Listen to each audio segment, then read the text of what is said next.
कहानी की शुरुआत में एक अमीर अमीर लोगों का झुंड पागलों की तरह भाग रहा है और उनमें से एक लड़की घबराहट में इधर उधर भाग रही है। उसे लगा कि टॉयलेट में छुप जाएगी तो सब ठीक हो जाएगा, लेकिन अगले ही पल टॉयलेट के नीचे से अजीब सी आवाज आने लगी, जैसे कोई अजीब चीज करीब आ रही हो। चीखने चिल्लाने की आवाज के साथ उस औरत को किसी रहस्यमयी ताकत ने टॉयलेट में खींच लिया। किसी ने सोचा भी नहीं था कि दुनिया का सबसे शानदार क्रूज शिप इतनी भयानक मुसीबत में फंस जाएगा। कुछ ही घंटे पहले यह जगह हाई क्लास लोगों की मौज मस्ती और पैसों की बर्बादी का अड्डा थी। जब यह अमीर लोग जी जान से मजे कर रहे थे, तभी एक शख्स चुपके से कंट्रोल रूम में घुस गया। उसने कुछ डिस्क डालकर नए कमांड लोड किए और क्रूज का पावर सिस्टम और कम्युनिकेशन सिस्टम धड़ाम से फेल हो गया। कैप्टन के शब्दों में वो लोग अब समंदर में तैरते हुए गूंगे बहरे हो चुके थे। तभी कम्युनिकेशन ऑफिसर और बुरी खबर लाया, क्रूज के नीचे कोई बड़ा सा जीव तेजी से करीब आ रहा था। जैसे ही काउंटरडाउन खत्म हुआ, क्रूज को जोरदार टक्कर लगी। बिना किसी तैयारी के टूरिस्ट्स इधर उधर गिर पड़े। एक लाइफ बोट भी समंदर में जा गिरी। जब क्रूज स्थिर हुआ तो आमतौर पर अलग थलग रहने वाले अमीर लोग घबराकर इधर उधर भागने लगे और वो एशियाई लड़की जो टॉयलेट में छुपी थी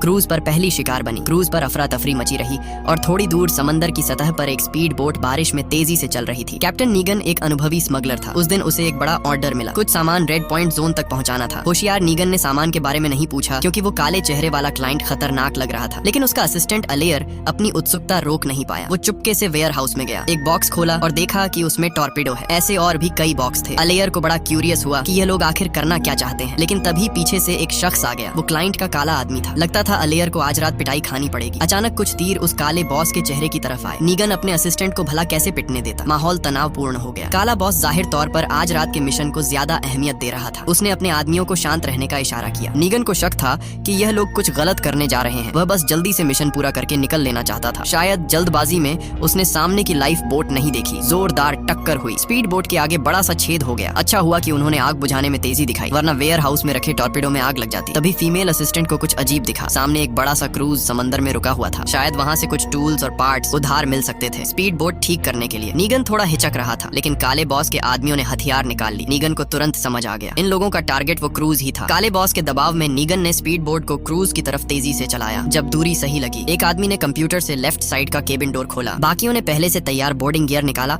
और 5 मिनट से भी कम में वो क्रूज पर चढ़ गए। स्पीड बोट ठीक करने के पार्ट्स ढूंढने के लिए काले बॉस ने नीगन और अलेयर को भी साथ ले लिया। बाकी लोग क्रूज के गार्ड्स को हटाने में जुट गए, लेकिन हैरानी की बात थी, हॉल में गंदगी के अलावा एक भी इंसान नहीं दिखा। सब एक दूसरे का मुंह ताकने लगे। आखिर यहाँ हुआ क्या था? तभी पीछे से लिफ्ट में कुछ हलचल हुई। सब सावधानी से पास गए, लेकिन लिफ्ट का दरवाजा खुला तो वहाँ भी सिर्फ खून के धब्बे थे। क्रूज के पैसेंजर्स आखिर गए कहाँ? काले बॉस ने रातों रात अमीर बनने का सपना नहीं छोड़ा। उसने अपने आदमियों को अलग अलग दिशाओं में भेजा। निगनो और अलेयर को नीचे मशीन रूम में स्पेयर पार्ट्स ढूंढने भेजा। वो खुद कंट्रोल रूम गया, शायद वहाँ कुछ काम का क्लू मिले। इस बीच स्पीड बोट पर छेद ठीक करने वाली फीमेल असिस्टेंट को पानी में कुछ हलचल महसूस हुई। वह अपने साथियों को बुलाने ही वाली थी कि एक सूजी हुई सफेद लाश पानी की सतह पर आ गई। असिस्टेंट डर के मारे कई घूंट पानी पी गई, किसी तरह शांत हुई। तभी पीछे से एक और ताकत महसूस हुई। दूसरी तरफ नीगन और अलेयर मशीन रूम में पार्ट्स जमा कर रहे थे। उनकी रखवाली करने वाला डकैत दूसरी तरफ से आती आवाज सुनकर सतर्क हो गया। वह हथियार उठाकर देखने गया। पानी उसके घुटनों तक पहुंच चुका था। डकैत का दिल जोर जोर से धड़क रहा था। उसे लग रहा था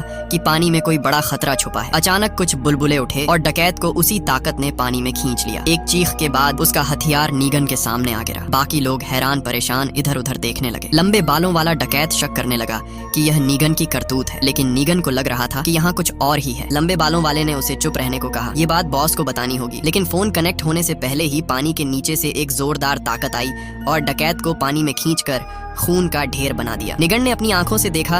अब उसे यकीन हो गया कि पानी में कोई भयानक मॉन्स्टर छुपा है। अब वह पार्ट्स इकट्ठा करने के मूड में नहीं था। उसने अलेयर को बुलाया और जल्दी से वहां से निकलने की सोची। पास ही एक बंद वेयर हाउस में एक लाल कपड़ों वाली लड़की बेहोशी से जागी। उसका नाम जेनी था। वो क्रूज पर मजे करने नहीं बल्कि चोरी करने आई थी। उसने कैप्टन से डोर कार्ड चुरा लिया था, लेकिन सेफ में घुसते ही कैप्टन ने उसे अपने आदमियों के साथ पकड़ लिया। जेनी को वेयर हाउस में बंद कर दिया गया, लेकिन इससे वह अनजाने में बच गई। उसने अपने ईयरिंग से डोर सर्किट तोड़ा, लेकिन जैसे ही वेयर हाउस से निकली, सामने काले बॉस और उसके आदमियों से टकरा गई। जेनी ने घबराए बिना झूठ बोला कि वह कैप्टन की ऑफिस असिस्टेंट है, लेकिन काले बॉस को उसकी बातों पर यकीन नहीं हुआ। उसने बाकी पैसेंजर्स के बारे में पूछा। छोटा काला आदमी ने डोर कार्ड छीन लिया और सेफ लूटने की तैयारी करने लगा, लेकिन जैसे ही दरवाजा खोला, एक कुल्हाड़ी हवा में उड़ती हुई आई। डकैत ने अंदर घुसकर गोलियां चलाई। अच्छा हुआ काले बॉस ने उसे रोका, वरना क्रूज का मालिक और कैप्टन मर जाते। उसी अफरा तफरी में जेनी ने सुना कि कोई मॉन्स्टर आ गया है। तभी वॉकी टॉकी में गोलियों की आवाज आई। शायद कहीं और के आदमी खतरे में थे। जेनी ने मौका देखकर चुपके से वहां से निकल ली। वह लिफ्ट से नीचे जाने की तैयारी तैयारी कर रही थी। तभी नीगन और अलेयर से टकरा गई, जो अभी अभी जान बचाकर भागे थे। नीगन ने उसे बाहर न भटकने की सलाह दी, क्योंकि बाहर भयानक मॉन्स्टर छुपा था। तभी लिफ्ट के ऊपर से रेंगने की आवाज आई, जो नीगन की बात को सही साबित कर रही थी। उसी वक्त लिफ्ट का दरवाजा खुला और काले बॉस अपने आदमियों के साथ वहां पहुंच गया। नीगन ने सबको एकजुट होने की सलाह दी। कैप्टन और मालिक ने भी उसका साथ दिया। काले बॉस ने भले ही मॉन्स्टर नहीं देखा था, लेकिन उसे कुछ हद तक यकीन हो गया था। अचानक लिफ्ट जोर से हिलने लगी, फिर एक जोरदार धमाका हुआ और लिफ्ट तेजी से नीचे की ओर गिरने लगी। अच्छा हुआ कि क्रूज की बिल्डिंग ज्यादा ऊंची नहीं थी। तीसरी मंजिल पर पहुंचते ही सब लिफ्ट से बाहर फेंके गए। अगर उन्हें यकीन न होता कि वह जिंदा है, तो लगता जैसे नर्क में पहुंच गए हों। दीवारों पर चिपचिपा खून लटक रहा था। सामने अलग अलग शेप में इंसानी हड्डियां बिखरी थी। अभी सब शांत भी नहीं हुए थे कि कॉरिडोर पर जोरदार दबाव पड़ा। मोटी लोहे की चादर टिन के डिब्बे की तरह मुड़ गई। नीगन का दिल जोर जोर से धड़क रहा था। वो गोली चलाते हुए पीछे हटने लगा। जब तक मोटा आइसोलेशन डोर बंद नहीं हुआ, वो ताकत फिर भी रुकी नहीं। सब आपस में उस मॉन्स्टर के बारे में बात करने लगे कि आखिर यह क्या है। किसी ने पास की नेवी से मदद मांगने का सुझाव दिया, लेकिन कैप्टन ने बताया कि उनका कम्युनिकेशन सिस्टम खराब हो चुका है। उसे शक था कि क्रूज पर कोई गद्दार है। नीगन को तुरंत सच समझ आ गया। वो गद्दार कोई और नहीं, क्रूज का मालिक ही था। काले बॉस ने खुलकर कबूल किया कि उसका क्रूज मालिक के साथ सौदा था। वो अमीर पैसेंजर्स को लूटता और मालिक को क्रूज चलाने का खर्चा भारी पड़ रहा था। टिकटों से मुनाफा नहीं हो रहा था, इसीलिए उसने काले बॉस के साथ मिलकर यह ड्रामा रचा। अगर क्रूज डकैतों के हाथों डूब जाता तो उसे ढेर सारा इंश्योरेंस पैसा मिल जाता। कैप्टन ये सुनकर इतना गुस्सा हुआ कि उसे लगा वो 8 जन्मों का बदकिस्मत है जो ऐसा मालिक मिला। अलेयर पास में खड़ा यह तमाशा देख रहा था। तभी ऊपर से कुछ गिरा। वो क्यूरियस होकर ऊपर देखने लगा। एक विशाल टेंटिकल लुढ़कता हुआ आया। नीगन ने तुरंत बंदूक उठाकर गोली चलाई। टेंटिकल से एक सड़ा हुआ इंसानी साया निकला। सबके पसीने छूट गए। सबने हवा में गोलियां चलाई। क्रूज के केबिन में हर तरफ टेंटिकल्स थे। वो लोग गोली चलाते हुए पीछे हट रहे थे। नीगन और जेनी एक दूसरे से टकरा गए। दोनों ने फटाफट डील की। अगर नीगन उसे यहाँ से भगा ले जाए तो वह जो चाहे कर सकता है। तभी एक टेंटिकल उड़ा। नीगन जमीन पर गिर पड़ा। वो हथियार उठाने की कोशिश कर रहा था, लेकिन शोर ने टेंटिकल को और गुस्सा कर दिया। जैसे ही वह नीगन पर झपटने वाला था, जेनी ने बिना सोचे बंदूक उठाई और गोलियों की बौछार कर दी। मॉन्स्टर भाग गया और नीगन बच गया। अब उसे अपनी डील याद आई और उसने जल्दी से हाँ कर दी। दूसरी तरफ कैप्टन भी टेंटिकल मॉन्स्टर के हमले में फंस गया था। जब नीगन और जेनी वहां पहुंचे, कैप्टन को डेक के नीचे खींच लिया गया था। सब ने गोलियां बरसाई। जब शोर थमा तो काले बॉस ने गुस्से में शिकायत शुरू कर दी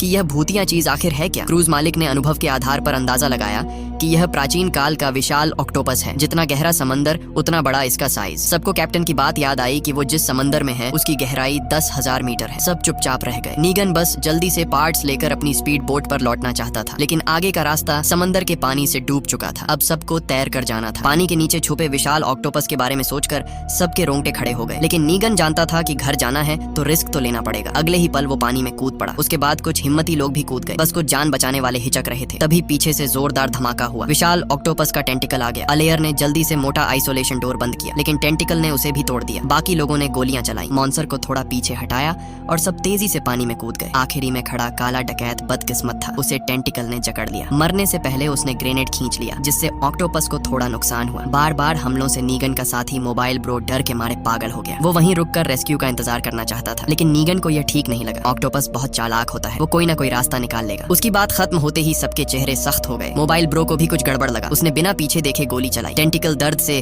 वेंटिलेशन पाइप में छुप गया, लेकिन मोबाइल ब्रो को चैन नहीं मिला। एक और टेंटिकल आया और उसे नीचे खींच लिया। निगन और बाकी लोग कॉरिडोर में पागलों की तरह भाग रहे थे, लेकिन मॉन्स्टर हमेशा कुछ न कुछ करके उनकी दिशा बदल देता था। जाने अनजाने में सब एक लोहे के दरवाजे के सामने पहुंच गए। मालिक ने बताया कि आगे हॉल है। निगन सावधानी से आगे बढ़ा और सामने का नजारा देखकर दंग रह गया। सामने सड़ी गली, इंसानी हड्डियों का ढेर था। शायद ऑक्टोपस सारे पैसेंजर्स को यहीं लाया था। तभी सामने से टक्कर की आवाज आई। ढेर सारा समंदर का पानी अंदर घुसने लगा। क्रूज मालिक ने धोखे से लोहे का दरवाजा बंद कर दिया। बचे हुए नीगन और कुछ लोग बिखर गए और अपने अपने रास्ते ढूंढने लगे। कॉरिडोर में पानी का लेवल बढ़ता जा रहा था और ऑक्टोपस तेजी से करीब आ रहा था। काले बॉस ने एक ग्रेनेड फेंका, लेकिन ऑक्टोपस पीछे हटने की बजाय और तेजी से पीछा करने लगा। काले बॉस ने दिल पर पत्थर रखकर अलेयर की टांग में गोली मार दी, ताकि उसकी मौत से उसे वक्त मिले। लेकिन अलेयर भी चालाक था। मॉन्स्टर के आने से पहले वह कचरे के डिब्बे में छुप गया। कहते हैं ना कि किस्मत बदलती रहती है। जब अलेयर लंगड़ाता हुआ हॉल में पहुंचा, उसने काले बॉस की गन देखी। जैसे ही उसे उठाने लगा, एक हाथ उसके कंधे पर आया। काले बॉस को मॉन्स्टर ने पकड़ लिया था। अलेयर डर के मारे भागा। फिर सोचा कि काले बॉस का हाल बहुत बुरा है। उसने गन उसे दे दी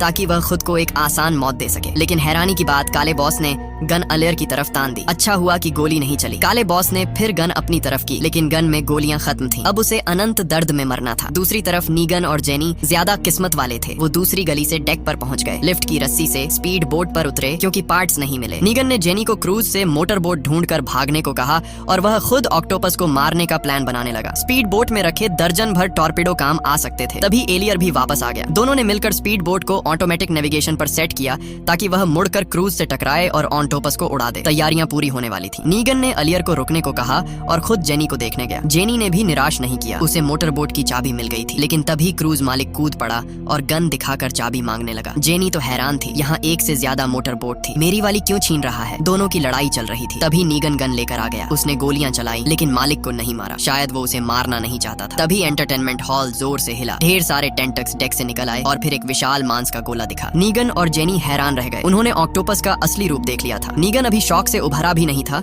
कि उसके पैर टेंटिकल में फंस गए। हर तरफ से भयानक ताकत आ रही थी। नीगन ने सिर्फ एक बड़ा सा मुंह अपनी तरफ आते देखा, उसकी विशाल आंख नीली चमक बिखेर रही थी। आखिरी मौके पर नीगन ने शॉटगन निकाली और एक गोली से ऑक्टोपस की आंख फोड़ दी। ऑक्टोपस ने नीगन को छोड़ दिया। वो तेजी से स्पीड बोट पर भागा, लेकिन ड्राइविंग रूम में टूटा शीशा और घिनौना चिपचिपा पदार्थ बता रहा था कि अलेयर की हालत खराब है। नीगन ने खुद ही स्पीड बोट का ऑटोमेटिक ड्राइविंग फंक्शन चालू किया और जल्दी से क्रूज पर जेनी के पास लौट गया। उसी वक्त मालिक डेक पर पहुंचा। उसने अभी अभी चली स्पीड बोट देखी और बिना सोचे उसमें कूद पड़ा। भले ही उसकी टांग टूट गई लेकिन जान तो बच गई। वह हंसते हुए ड्राइविंग रूम में घुसा, लेकिन उसे पता चला कि स्पीड बोट ऑटोमेटिक मोड पर है और इसे मैन्युअली कंट्रोल नहीं किया जा सकता। इधर निगन जेनी को लेकर तेजी से भाग रहा था। ऑक्टोपस के टेंटेकल्स पीछे पीछे लगे थे। उसने लगातार गोलियां चलाई और लिफ्ट का दरवाजा पहले से खोल लिया, जिससे वह मॉन्स्टर से बच गए। उसी वक्त स्पीड बोट मुड़कर क्रूज की तरफ आ गई। मालिक निराश होकर देख रहा था कि स्पीड बोट क्रूज से टकराने वाली है। आग की लपटें आसमान छू रही थी। नीगन और जेनी आखिरी मौके पर क्रूज से बाहर निकल आए और वह ऑक्टोपस जो पहले जिंदा दिल था अब आग में ऑक्टोपस भुजिया बन गया। निगन और जेनी आखिरकार एक सुनसान टापू पर पहुंच गए, लेकिन मोटर बोट पूरी तरह खराब हो चुकी थी। जब वो टापू पर बसने की सोच रहे थे, समंदर पर कोई तैरता हुआ आया। वो कोई और नहीं बल्कि अलेयर था, जो किसी तरह बच गया था। तीनों खुशी से एक दूसरे से मिले, लेकिन तभी पीछे से मॉन्स्टर की गुर्राहट सुनाई दी, जैसे कोई बड़ा सा जीव तेजी से करीब आ रहा हो। यही थी डीप ब्लू सी की पूरी कहानी। ये फिल्म 1998 में रिलीज हुई थी और उस वक्त इसने अपने जैसे तमाम फिल्मों को पीछे छोड़ दिया था। लेकिन करीब 30 साल इंतजार करने के बाद भी